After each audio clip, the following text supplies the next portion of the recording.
Hey guys, what's up? Today I'm going to be showing you how I made this accent while using Airstone. So if you want to know how I did this, just keep watching. So here is the lovely before picture. I knew that I wanted to do faux brick on this wall, but I didn't want it to look cheesy, okay? Because we know that some faux brick can look really cheesy. So I drew up this rough sketch, and as you can see, I didn't want to do the entire wall. I just kind of wanted to do behind the TV and then a little bit on the sides of the TV. As we started, measured and drew a line up of the wall up to the ceiling, and that just made it to where I knew where to start my brick and I knew where to end it, because I didn't want to go over that line and I wanted all my bricks to be perfectly straight.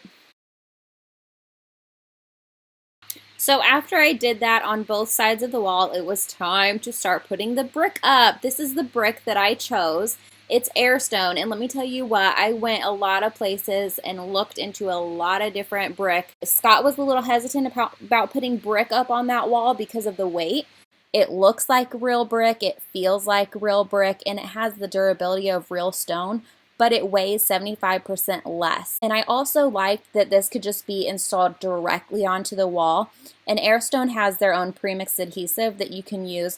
So you don't have to mix anything, you just buy the premix adhesive, you put it on the stone, and then you just put it directly onto the wall. And I really like that. Airstone is sold at Lowe's, and I got two different colors. I got the Autumn Mountain, and then I have the Spring Creek. The Autumn Mountain is more brown tones, so you got the brown, the orange, the tan, the beige. And then the Spring Creek is more blue, so it's dark gray with blue tints, and then it also has lighter grays.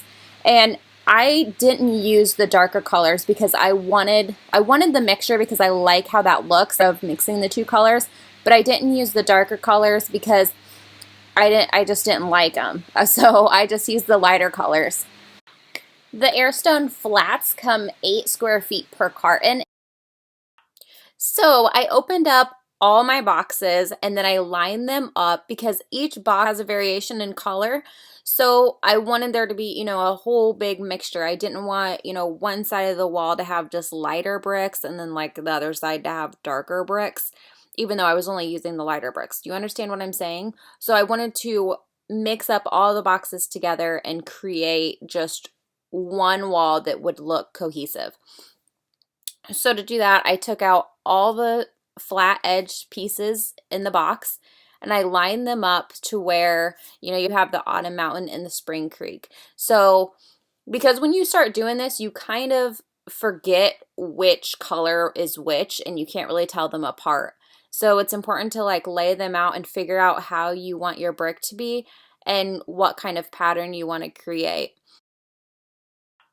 As I said before, Airstone sells their own pre-made adhesive, so I bought a couple gallons of these, and when I opened it and I felt the consistency and the texture of it, I was really surprised because it was really soft. This stuff actually feels like icing, like whipped icing. That's how soft and creamy it is. But anyways, I just thought like this stuff was going to be hard to work with, but I actually really liked it. As you can see here, it's really soft and easy, and it really like whips around. And I thought, because you have to put so much on per brick, I thought that it was going to cost a lot of money.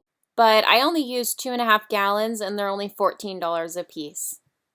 And when I first read about how to apply the adhesive, I really liked that they explained it as you want to apply it like you're icing a cupcake and not like you're buttering toast. So you really want to get a nice thick coating onto it, just like you're icing a cupcake. So I started from the bottom and I just worked my way up. What I did first was, because I had trim down, it was able to kind of hold the stone in place.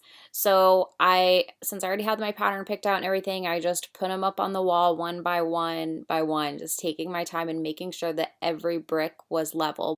And then if it wasn't level, I would use a piece of cardstock paper and lift it up on whatever side it needed to be, lifted up a little bit more to make sure it was level. And after I had about 3 rows of brick on the wall, I let it sit for a little bit. And doing that just makes sure that your bricks aren't going to slide around and everything. You want to have a good base to start with, and then you can just gradually work your way up along your wall.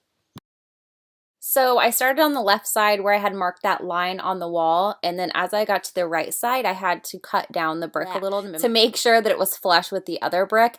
So if you need to cut down your brick, the Airstone website actually recommends using a masonry blade, which is a blade without any teeth on it. And after you have your brick cut to the size you need, you just slather some adhesive on there and put it on the wall. It's really that simple. And then you just make sure it's level. Every brick, you just want to make sure it's level. And I did this on my own by myself with no problem. So if I can do it, you can do it too.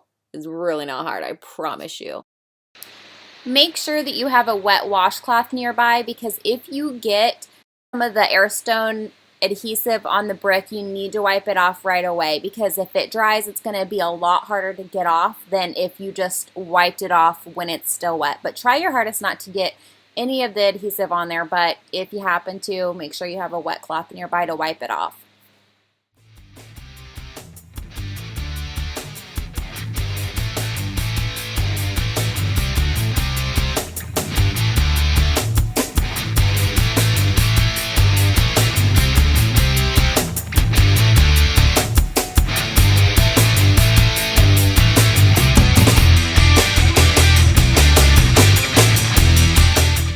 So here it is. I love it. I think it looks so good.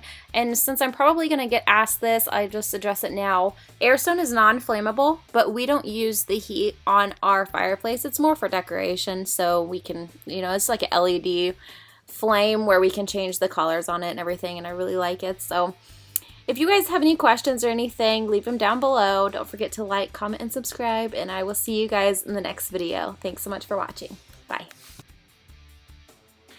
I'm going to link Airstone's FAQs down below in the description box, so if you want to learn a little bit more about them, questions that I haven't already answered in the video, you can read about their FAQs and figure out if this is the right product for you. I would recommend it again and again. My little tiny paintbrush, and I'm just going along the trim. You can use painter's tape for this, but I just use my little paintbrush.